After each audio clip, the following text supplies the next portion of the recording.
আসসালামু আলাইকুম। স্বাগতম আমাদের ইউটিউব চ্যানেলে, যেখানে জ্ঞান, অনুপ্রেরণা এবং সত্যের সন্ধান একসঙ্গে মিলে যায়। জেরুজালেম, যা আরবিতে আল কুদুস নামে পরিচিত, এটি মুসলিমদের হৃদয়ে একটি বিশেষ স্থান দখল করে আছে।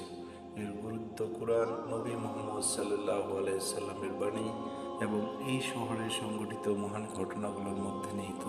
চলুন আমরা আবিষ্কার করি কেন জেরুজালেম ইসলাম ধর্মে অন্যতম পবিত্র শহর।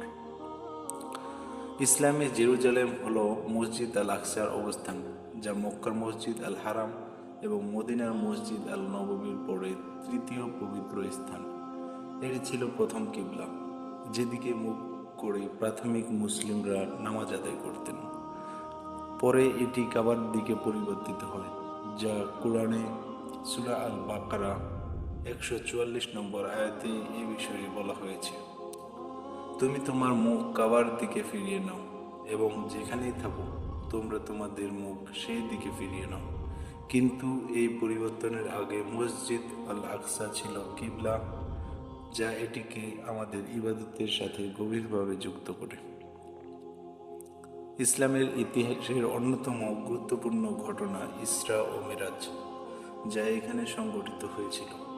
কুরআনে সূরা আল ইসরা 1 নম্বর আয়াতে এই অলৌকিক রাতের ভ্রমণ সম্পর্কে বলা হয়েছে।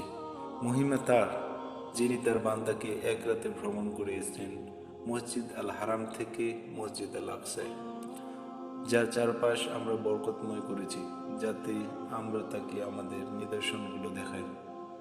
মহানবী সাল্লাল্লাহু আলাইহি সাল্লাম মক্কা থেকে জেরুজালেমে এক রাতে ভ্রমণ করেছিলেন।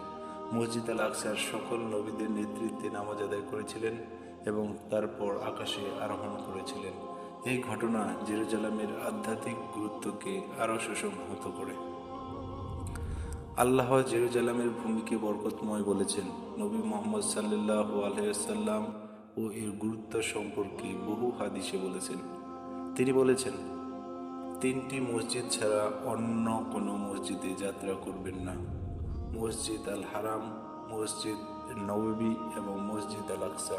সহিহ বুখারী।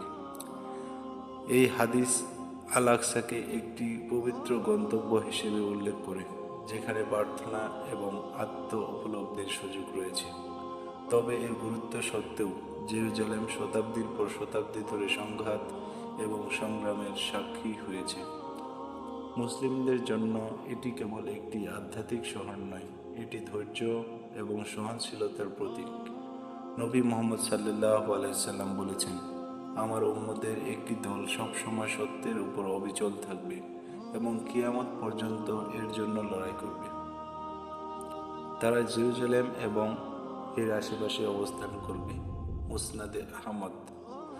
এই ভবিষ্যৎবাণী জেরুজালেমের পবিত্রতা রক্ষায় যারা কাজ করেন তাদের দৃঢ়তার কথা বলে। জেরুজালেম আমাদের সম্মিলিত আধ্যাত্মিক ঐতিহ্য এবং ইসলাম যে শান্তি ও একতার কথা বলে তা স্মরণ করিয়ে দেয়। এটি আমাদের মনে করিয়ে দেয় যে আমাদের দায়িত্ব হলো এই পবিত্র ভূমির জন্য প্রার্থনা করা এবং শান্তি প্রতিষ্ঠার জন্য কাজ করা।